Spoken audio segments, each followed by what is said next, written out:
So you used to bang a race. Yeah. Oh, hang on, the stereo's turned off. You used to bang. What is it? It's an Austin 1800. That's an 1800. Yeah. Land crab. Yeah. Is that known as a land crab? Yeah, because they were skewed, weren't they? And you used to be able to buy them for like no money and Pence. take and bang a racing. 25 quid. 25 quid. Take all the interior out, Yeah. rip it all out, and sort of put a fuel tank in there. Weld together our own cage in the middle of it. Oh, it was like lethal. The roll bar would have probably killed you anyway. But it was like ridiculous. And it was just chaos. It was great. Loved it though, because first year out we came second in the championship at Grimley. Me and my mate, first year out, that was brilliant. It was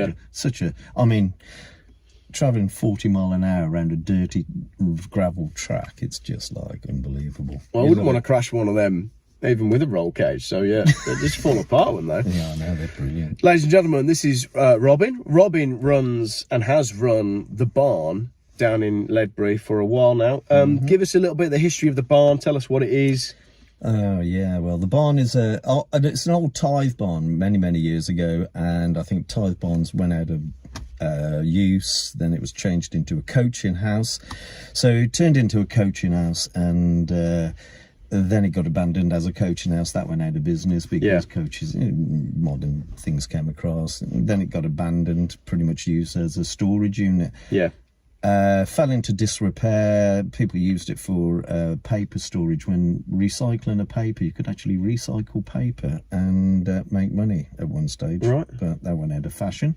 In fact, by a community project, they managed to raise enough money to put a new roof on it. But the problem is they put a new roof on it that didn't do anything else. It's like the whole thing is too heavy on the top. So how old is the building? It's about 350 years old. It's an incredible building, isn't it? Yeah, it really is. It's quite special. It's right in the middle of Ledbury, which is, how do you describe, a historic market town. That's what it would say on the sign, isn't it? Yeah, beautiful historic market town. It's lovely. It's got independent shops still. It is one of those little towns which has remained out of the corporate world at the moment. You got a Greggs there and a Specsave, but there isn't many more. I don't think it has a Costa coffee. No, it's got a coffee one. I don't mind coffee number one. Yeah, they're Coca-Cola. Are they? And they're evil. Yeah, they're evil as well. Just don't worry about Cross it. them off the list. Yeah, another one to go.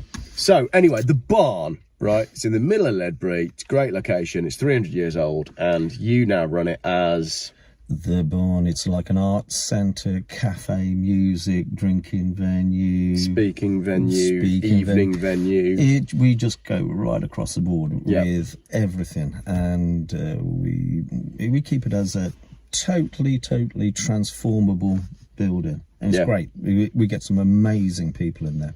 So I've been down there recently to see Richard Vobes was the first one. Yeah. When you phoned me and said, I don't think Richard Vobes is going to be able to make it. That was one. Can you stand in for him? Yeah, I know. I was in the bath at the time. I text you from the bath. Yeah, I was in bed, and then Richard Vobes phones me up and said, my son's had a brain seizure, and I don't think I can come. So, and this was on the day, wasn't it? Yeah, on the morning. It's like on the morning, he's coming up, getting into his van, and he gets a call about his son having a brain seizure. And he was like, oh my God, what am I going to do? I sold all the tickets. I haven't got a clue how to give all the money back. Yeah. And I'm going to have all these people. I've got all the food ready. It's sold out. Yeah. And it's like, oh my God, got filming of it, everything. It was just like, oh no, I was going to be in real trouble. So I got in the bath and I thought, well, relax and take it steady. Yeah. And I was lying back and I'd got your phone number, so I'd text you. You're lying in the bath thinking of me. Yeah, that's good. But you didn't know that at the time. So anyway, the other one was I'd got Andrew Bridgen's telephone number as well. So I text you to see if you'd be available and could come down, because I'd never met you at the time. We had a few little... We'd had some chats, but nothing really strong. Didn't even know who we were. Yeah. So basically, I got on the phone to Andrew Bridgen while I was in the bath, thinking, "Now, never spoken to this, and I'll leave something on his answer phone." Yeah. So there I am. He answers me back. I'm in the bath and talking to Andrew Bridgen. We're talking for ages, and the water's going cold. Usual thing. I'm all wrinkly. It's not unusual, but I'm just saying it was like surreal. And Andrew said, yeah, I'll do it. If you can't, then you got back and you'll do it. And then Richard got back and said, I'm coming. It's okay. I can't do anything here. That my son's in hospital being looked after. So it was okay. Yeah. So then we had Richard Vobes that night, and I came down and did a few bits on stage as well. And then a few weeks after that, we had Andrew Bridge in there, which was another packed event, wasn't it? And that was a good event. It was great. You know, and it's really important that we have these venues where these people have got a platform. Yeah. Because you'd never get Andrew Bridge in at the town hall or awesome. John Hamer, the author as well, has had a number of speaking events booked where they've then like phoned him and said, oh, actually, we found out your views on XYZ, and as a result of that, we're cancelling the bookings. Loads of places like it. And wouldn't allow people because of their views. I mean, Katie Hopkins was another one. They wouldn't have her anywhere.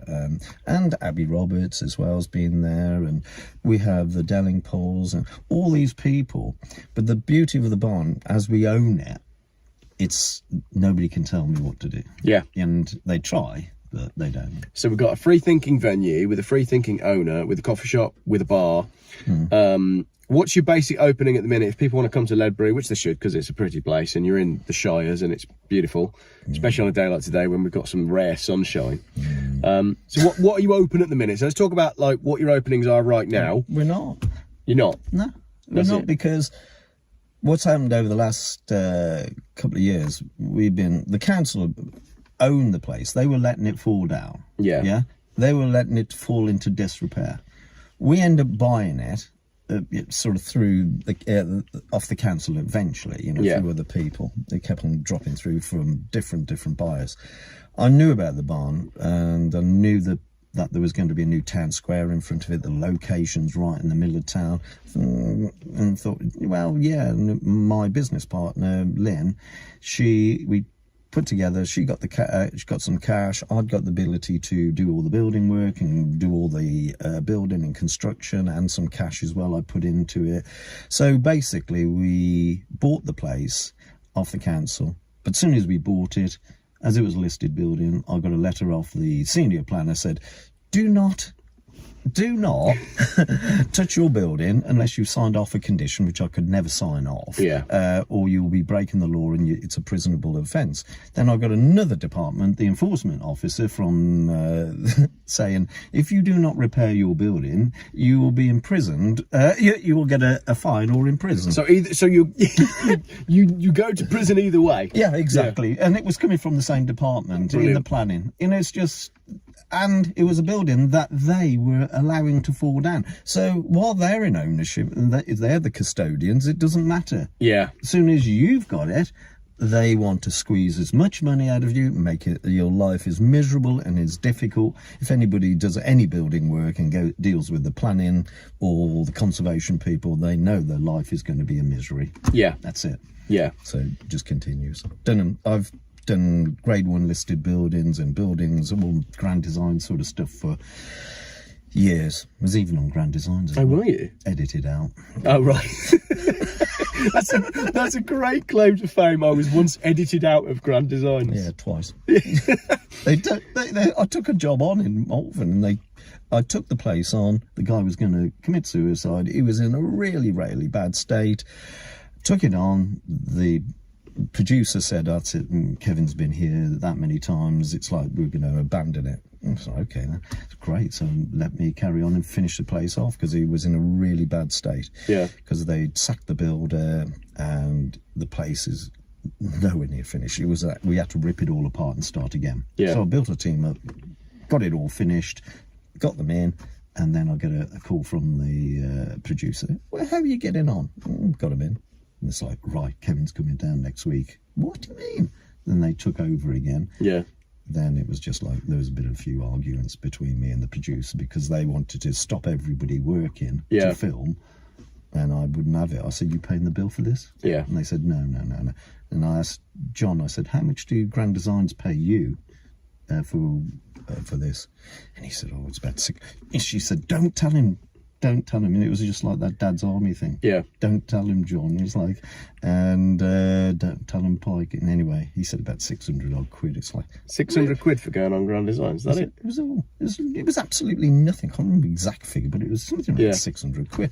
So what they wanted to do was stop everybody working. And at that time, they'd asked me to bring in every trade in to actually do a day's filming. And as soon as they got there, about 11 o'clock, with a cup of coffee and a croissant, everybody stopped working. It's like, are you paying the bill? Yeah. And I'm sure John doesn't. And they've been there since 7:30, working away. And the bill was something like £3,000 worth of wages of all these different people working on site. And they said, no, John will pay it. I said, do you want to pay this, John? He said, no. And I said, okay, go do film round us then. She went bloody ballistic. She realised Grand Design. So that was it, edited out of Grand Designs. So you've got this amazing listed building, and now you're thinking an answer could, because the council has been so difficult, because it's so hard to make money out of. Well, actually, it makes money. It makes money. Yeah, it does. It's great. But the problem is my business partner, her family, one is in Cheshire, her mother, and her father's in Bristol, and she's got a daughter, and she's torn all over the country. Both of them are not well. Yeah. So she can't spend the time there. Yeah. And because of that, it's one of those places, and we were shut off by the council for 7 months. Yeah.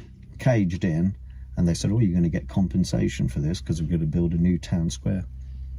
Never saw a penny. No, not a chance. They just kicked it out and said no. It was about 18 grand's worth of loss. And then, really? Yeah, and I was going to invest that into the barn to actually get a better heating system and, you know, reboot it again. But it just left us, you know, really, really low.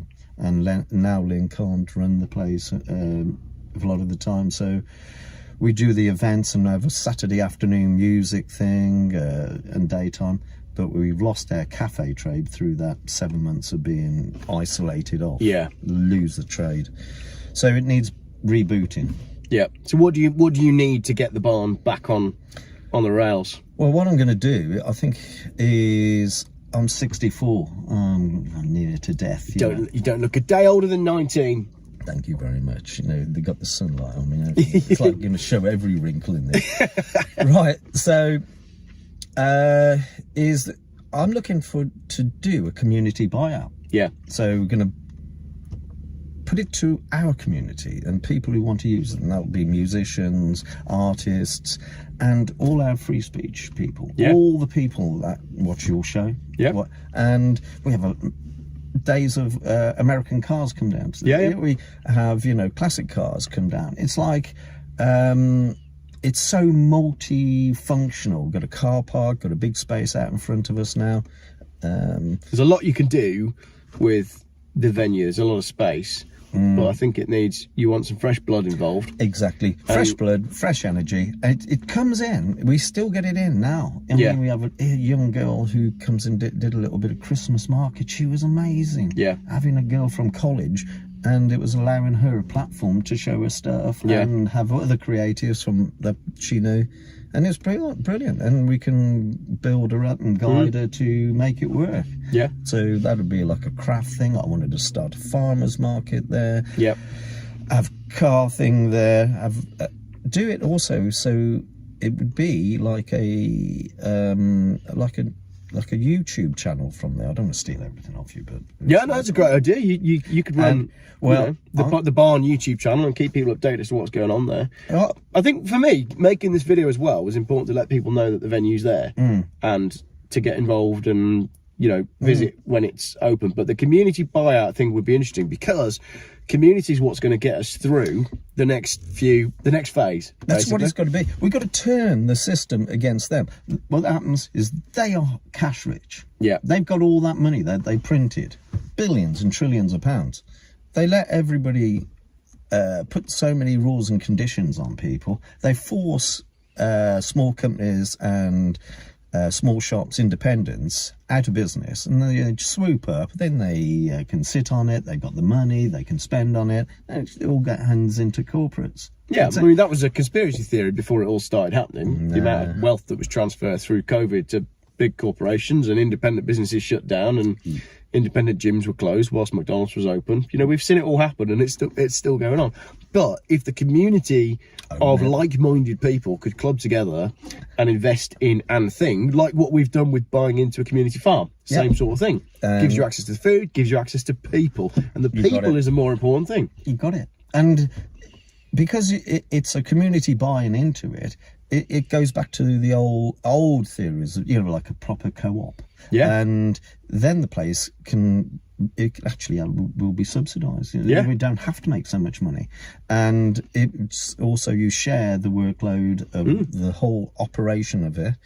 So I think it's a win-win, and it's something that could actually be replicated. Yeah. It could actually. We did the third Wednesday in every month where we were, you know, the sort of conspiracy club. Yeah. With the Dellingpoles, met up with Dick and James Dellingpole in a pub when we were supposed to meet up in pubs. Yeah. And it's like, I'm dobbing myself in here. I might get arrested for it. Arrested for attending a pub. Yeah, they shut down the pubs pretty quick, didn't they? 'Cause Yeah. the venues where people go to talk, the pubs, the parks, the churches, Yep. were all closed. And that's why it's really important that we keep those venues not only open, but keep them in the hands of the free-thinking people. So community buyout could be on the cards then. It's going to be very much so. I'm going to go on the Richard Vogue show as well. And we'll get all the people.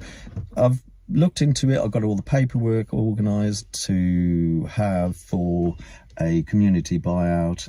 There is a company set up. They're doing local pubs. They bought the local Brewers Arm in Malvern for about $430,000, I think, maybe a bit more they raised to buy that pub. Now it's community owned, can't be touched. Brilliant. And that's going on all over the country. And the more that happens, the better, because we mustn't lose all our pubs to, you know, just a house, or, you know, we need to keep people in a place where they can actually come and have a chat and talk to each other, have a little disagreement, but everybody, you know, agree to disagree. Yeah. And if we go down the route of everything's a big organisation, they can shut that place down, they can impose all sorts of restrictions, and our whole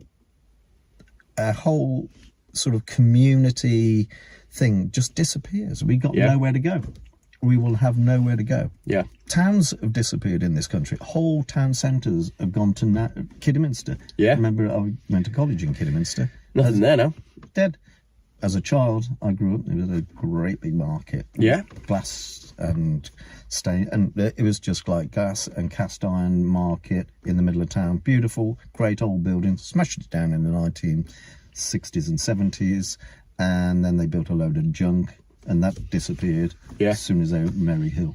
Yeah. It just sucked. Merry Hill sucked the lifeblood out of every small town. It did, all of the local towns, yeah. Ruined them. Yeah. Tipton, you know, or, you know, we're the same. All these towns have been town centres. You know, they were in little greengrocers, everything. Especially around here in the West Midlands as well, in Dudley. Oh. A lot of those town centres were occupied by your sort of traditional English people, proud working class, you know, Middle England, Dudley, Black Country, and try walking around some of those town centres now. Awful.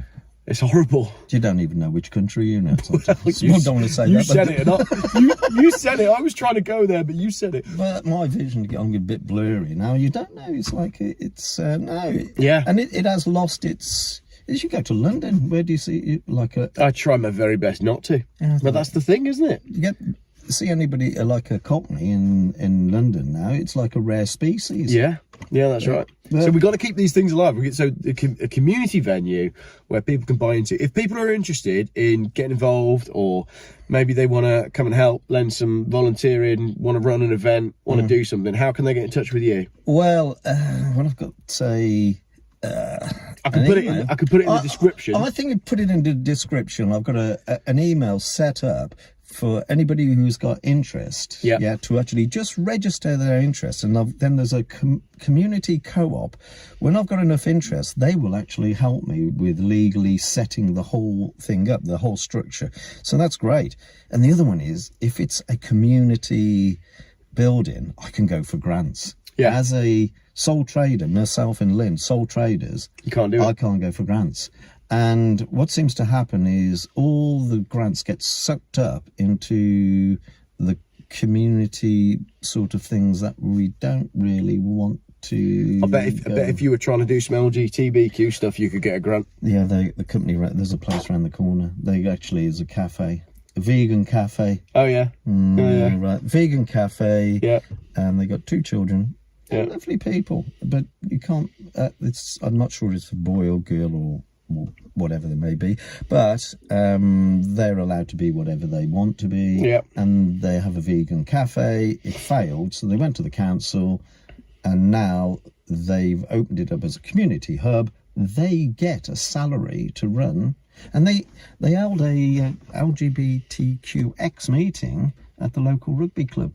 Right. That was good. I went to the rugby club enough and said I'd sponsor them a new shirt and some hair dye. Yeah.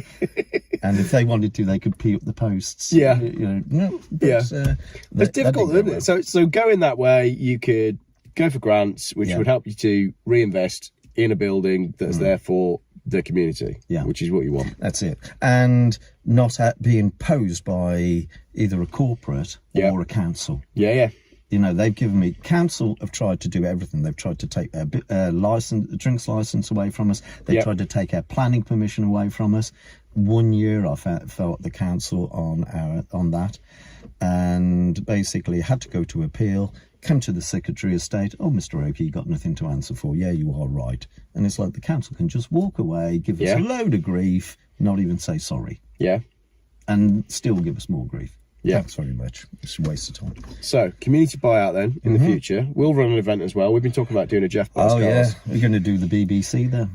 The BBC? The Barn Bullshit Company. The Barn Bullshit Company. Yeah, we could do that. Yeah. Yeah, so what we'll do is we'll have a car event down there. Yeah. And then I want to do a pub quiz as well. Oh, yeah. We'll do a pub quiz on the evening. I'm not that bright. The thing is, bad history. You don't even know, do you? Well, we can... Not now, because... We're going to have that bloke who wrote that book. John Hamer. Yeah. He'll come and do a little chat. John will come down, because he's been struggling for venues. No, honestly, that was one of the people I want to get more people. Yeah. More people like Richard Vobes, like yourself, John, the Dellingpoles doing stuff from all that sort of stuff. Abby Roberts is coming down this 3rd Wednesday, which is great for us. She's done a couple of events there and more. So we've got comedians, musicians.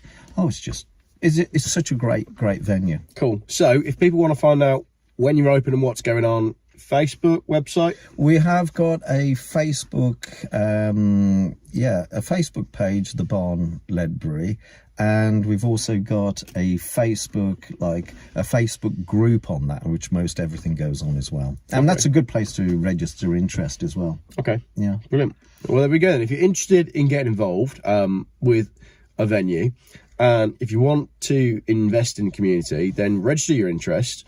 We're not asking for any money at this stage, but we're fielding it out there because I think these places are important. I'll be down there a lot more, probably not within the next 2 months though. I know. We'll see when you get back, if you get back. If I come back. But what we'll be doing is we will be running let's run some stuff this summer. Yeah, we'll do it. Yeah, honestly. If we're here. Yeah. No, it's all right. If not, you could do me on like a Zoom call, like a satellite link. Yeah. Geoff Buys Cars is live at the barn via satellite. Yeah. And I'll be there with a cocktail in my shorts somewhere hot. Yeah. Are we going to go down to Southampton? And I've got you a dinghy. I got me a dinghy, yeah. Well, that's how I'm going to come back. Oh, I thought you were going that way. No, we're not. No? I'm not telling anyone where we're going yet. I thought you were going on dinghy, taking one back. No, but what I'm going to do, when we come back in the country, I'm going to put the family in a dinghy. Because, like I said to you earlier on, we got more accommodation problems. But if we come over in a dinghy, we'll just get put in a 4-star hotel, and allegedly someone from the Home Office will come walking around handing out cash. So I reckon that's got to be better than coming back here and paying rent. Chuck your passport away as well. Yeah. Okay. Job perfect. done. Yeah, no. I'll go for that. There you go. So just a couple of conspiracy theorists sat in a Volvo. Or we could go to Rwanda. Is those planes are they available? Sign me up. I looked at it. It was like Rwanda, a tourist guide. It's brilliant. Do you know what? Right. It looked really good. The government they're done being serious now, aren't they? It's a joke. So all right, we've got a problem with immigration. What should we do? Oh, I know. oh, here's a laugh. Why don't we tell the general public that we're going to fly them all to Rwanda? They're all slapping their knees in the back. Did you see the other one the other day, right? The first case of bird flu. The guy's name, did you see it? I didn't. The first person who caught bird flu in this country who was in the news, his name was Alan Gosling. Oh, really? You're telling me the first person that caught bird flu had a bird-related surname? There's one there, look. There is. Get us. He looks like sparrow. Is that a sparrow? Robin, it looks like he's stuck in the fence. Oh, no, it might be. No, he's off. He's all right. No, he's all right. So there you go. That's bird flu, conspiracy theories, cars, venue, coffee. Oh, homeschooling. You didn't talk about that. That's good.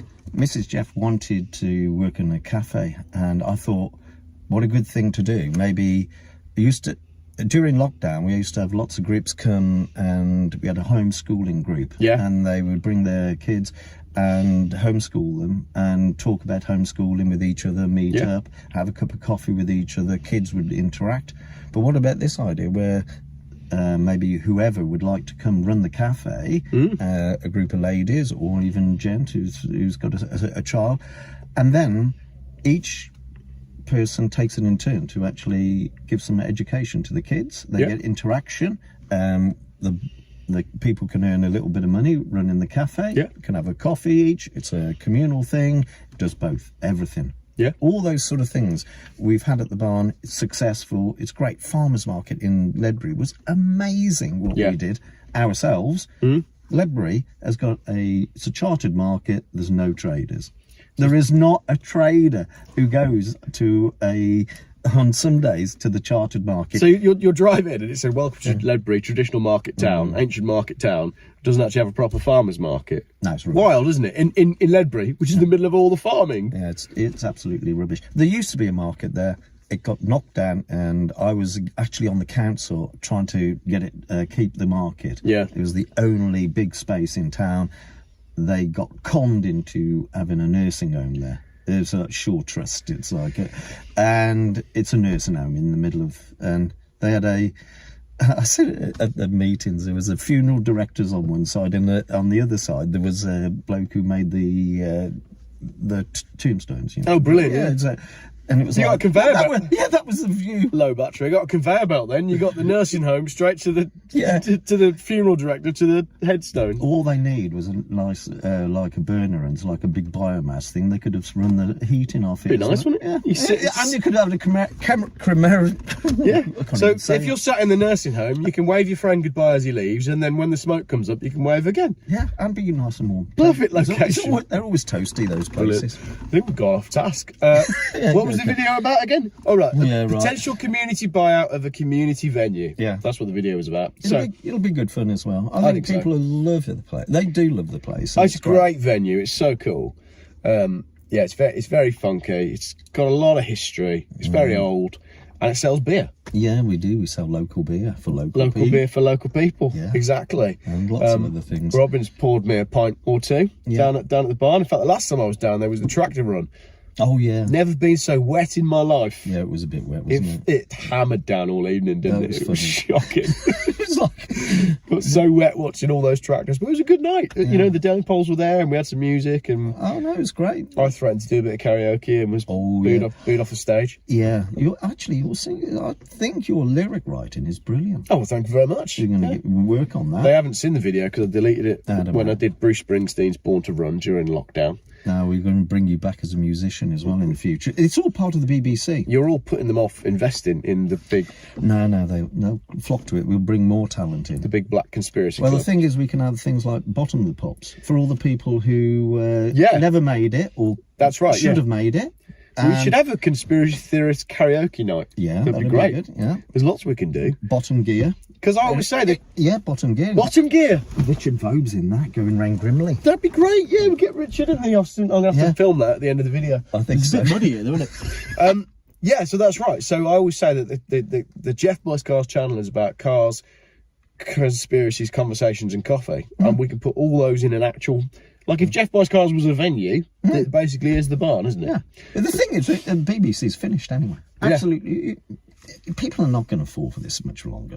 Well, that's like I said, I think people are starting to realise when you've got the bird flu man who's called Mr. Gosling, and that was the other one. P. Diddy's house was burnt down today. Oh, right. right. P. Diddy was just about to expose everything that was going on in Hollywood. Oh, right. And all the evidence was in his house, but it sadly burnt down yesterday. Mysterious. What's the other one? Yeah, I think people are just starting to realise that they've been had. Like left, right and centre. Oh, that's the one we discussed before. No one's going to watch the end of this video, so we're all right. That's all right.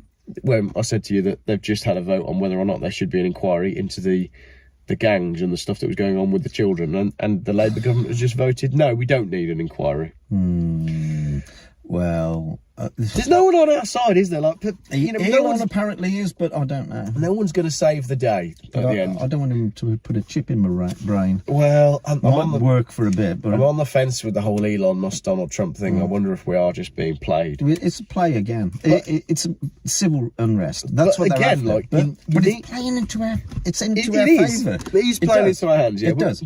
What you need, though, is you need a venue where you can sit down with a beer and go, here, I'm not sure about this Elon Musk. What do you think? And 4 people chat together, not on a phone where they're being recorded. I know, but the thing is, it's like if everybody, the ones who are going to get jabbed again and keep on getting jabbed, they're going to go. Yeah. And it's going to leave the stronger ones. So it's actually not a good idea. It's like getting rid of the... Yeah, because... It's very difficult. Because you can only be fooled so many times. I don't often these days have too many conversations with people that don't know the general gist of what I'm on about in terms of conspiracies. But today I was forced to have a conversation with someone that is far too busy with work to bother looking at anything and isn't interested. And it's really difficult to have a conversation with people that just are so fast asleep. Yeah, they are like that. Especially if you have to work. They don't care. They don't care. Just as long as they're happy. Yeah. Just as long as they are warm, they do what they do. Yeah. Go home, watch the BBC. They can get their food delivered by delivery or whatever it might be. Watch the football. Yeah. Their life is okay. Doesn't matter about it. But what they don't, like, at some point, the tide is going to be at their door, and then they're going to be looking around going, oh, nobody told me. Yeah, they did. Well, we tried. Told you many times. Told you many times. You said you had to go to work. And they told us something. They gave us grief. They gave us grief, yeah. Exactly. Absolutely, and called us conspiracy theorists. Yeah. Get your tinfoil hat on. I just wear a flat cap these days. There's no tinfoil on. Don't need tinfoil anymore, because the only difference between a conspiracy theory and a truth is, what, 3 months? I think it's coming down as well. Yeah. It's about 3 weeks now, isn't it? It is. And quicker. Yeah. Right. Anything else to add before we... Oh, there's going to be more, but we ain't got time. No, we can need to get your van. Let's go get some furniture moved. Yeah. And we'll enjoy this beautiful sunshine. And I think let's have a coffee as well. Yeah. Right, we'll do that. Have a beer? We could have a beer, couldn't we? Yeah. Oh, we'll have a beer. No, let's do a beer. All right. It's going to be perfect time for beer. It's going to be beer o'clock, isn't it? Yeah. Randy, Andy, and Uncle Howard to be in the Anchor, I think they. In the Anchor. Yeah. Right. A few people in there. Right on then. Okay. Right on. Thanks for watching, everybody. If you want to get involved, all the details are in the description. If you thought this video was a load of rubbish, let us know. We don't really mind. It's true. We're not really bothered, are we? Not really, no. We're going to have a chat anyway. Yeah. That's what I like about my YouTube channel. Yeah. I make the videos. Yeah. And if people think they're rubbish, then that's fine. Just watch the next one. Doesn't matter. Doesn't matter. Something else will come up. Something else will come up. Yeah. Tomorrow we'll be back to bashing electric cars. Ooh. And I've just shown Robin, there's where we are right now, which I'm not going to film it. There was a very, very, very large fire, as you saw. Many classic cars were lost, and we think the cause was a electric scooter that was charging. But we can't prove it because the fire burned so hot that the investigators were not conclusive. My wife's phoning me. That makes it the end of the video. Thank you very much, everybody, for watching. Thank you. Robin, I'm killed.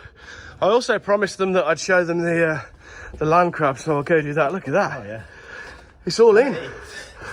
All of it. Nice tight fit. Oh my god. Size. And it was dead easy getting that Land Rover in, wasn't it? Yeah.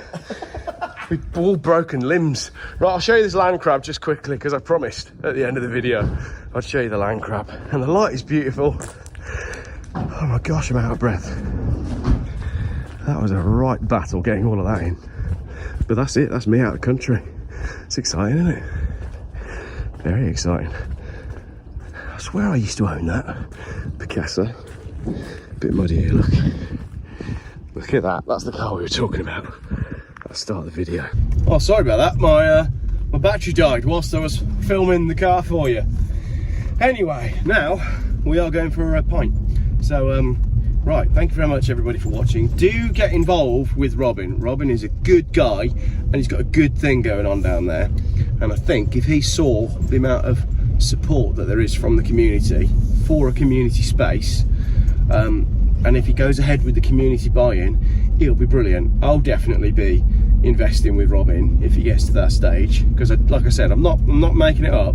It's really important that we've got these venues that are outside of corporate ownership, where we've got the ability to have true free speech, you know, for people like Richard Vobes and John Hamer and Andrew Bridgen to be able to stand up and speak the truth at a venue where you can sit down, have a beer and listen and chat to other people. That stuff is really important. So if you're interested, all the stuff is in the description. What a beautiful day it's been today. Almost beautiful enough to make me not want to leave. All right, that bit was a lie. Thanks for watching.